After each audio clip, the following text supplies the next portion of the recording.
4000 শিক্ষার্থী যখন সেখানে অবস্থান করেছিল 50 মিটার দূরে ট্রেনটি থেমে যায়। আচমকা যখন গতি বাড়িয়ে ট্রেনটি সামনের দিকে এগোতে থাকে, সাধারণ শিক্ষার্থীরা তাদের জীবনের ভয়ে চারপাশ দিয়ে লাফিয়ে পড়ে যায়। এমন অবস্থায় দু একজন হয়তো এখানে ঢেল নিক্ষেপ করেছে এবং আমরা দেখেছি নিউজ পত্রিকায়, নিউজ মিডিয়ায় যে তারা আহত অবস্থায় রয়েছে। আমরা সমবেদনা জানিয়েছি, পরিবারের সাথে যোগাযোগ করার চেষ্টা করেছি, যোগাযোগ হয়েছে এবং যদি মনে হয় তারা আমাদের কাছ থেকে পরিপূর্ণ চিকিৎসা সেবা নেবেন, আমরা সেটার জন্য প্রস্তুত। এবং এটাও ঘোষণা করে দিচ্ছি, এটা কোনো সন্ত্রাসী সংগঠনের কার্যক্রম নয়। আমরা সাধারণ শিক্ষার্থীরা সেখানে অবস্থান করছিলাম, তাদেরকে আপনারা ট্যাগ লাগাবেন না এবং এটি একটি আন্দোলনের অংশ হিসেবে আপনারা নিয়ে নেবেন। আমরা তারপরেও আমরা নিজের দায়িত্বে আমরা তাদেরকে খোঁজার চেষ্টা করছি এবং তাদের পরিচয় নিয়ে পরবর্তী সময় আমরা তাদের বিরুদ্ধে কিভাবে আমরা তাদের বিরুদ্ধে ব্যবস্থা নিব সেটিও আপনাদেরকে জানিয়ে দেব।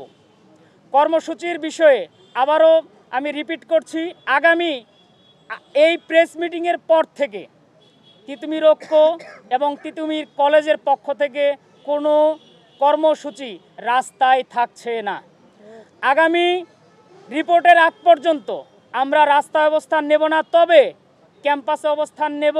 আমাদের কর্মসূচি, আমাদের কাউন্সিলিং এবং সাধারণ ছাত্রছাত্রীদের সচেতনতামূলক কাজ আমাদের অব্যাহত থাকবে। মাঠের অলরাউন্ডার আমি, আর ঘরের allrounder Tilex. Tilex toilet cleaner, clean মানেই টাইলক্স।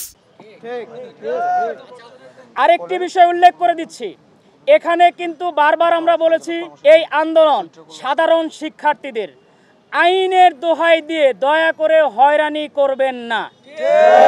যারা আন্দোলন করেছে প্রত্যেকে সাধারণ শিক্ষার্থী, আপনারা ইনকোয়ারির নামে অথবা আন্দোলনকে একটা যৌক্তিক দাবিকে আপনারা বিপথে নেওয়ার জন্য সাধারণ ছাত্রছাত্রীদেরকে হয়রানি করবেন না। কিন্তু রাষ্ট্রপক্ষের প্রতি আমরা সম্মান জানিয়েছি, আমাদের পূর্ব ঘোষিত তিতুমির ক্লোজ ডাউন কর্মসূচিটিও স্থগিত ঘোষণা করা হলো।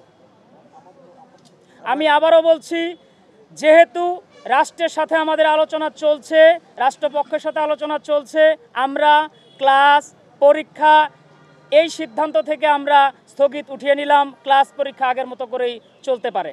দীর্ঘ 27 বছরের সংগ্রামের সফলতার দ্বারপ্রান্তে আমরা পৌঁছে গিয়েছি এবং আপনারা লক্ষ্য করেছেন তিতুমির কেন্দ্রিক এমন জাগরণ এর আগে আপনারা লক্ষ্য করে পাননি আপনার আশেপাশে। সর্বশেষ যে সিচুয়েশনে আমরা দাঁড়িয়েছিলাম, আমরা বাধ্য হয়েছিলাম, রাষ্ট্র যখন আমাদের সাথে বসতে প্রস্তুত নয়, আমরা সাধারণ শিক্ষার্থীরা একত্রিত হয়ে আমরা রাজপথকে বেছে নিয়েছিলাম এবং রাজপথ বেছে নেওয়ার কারণেই আজকে রাষ্ট্রের পক্ষ থেকে আমাদেরকে প্রতিনিধি টিম হিসেবে ডাকা হয়েছিল।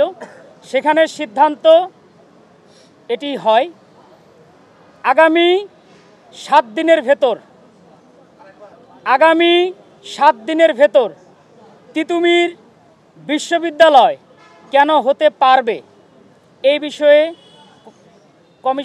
কমিটি গঠন করা হবে এবং তারা সশরীরে এটিকে পর্যবেক্ষণ করবেন এবং একটি নির্ধারিত ডেটের ভেতর তারা আমাদেরকে প্রতিবেদনটি জানাবেন। আমি আবারও রিপিট করছি, আগামী 7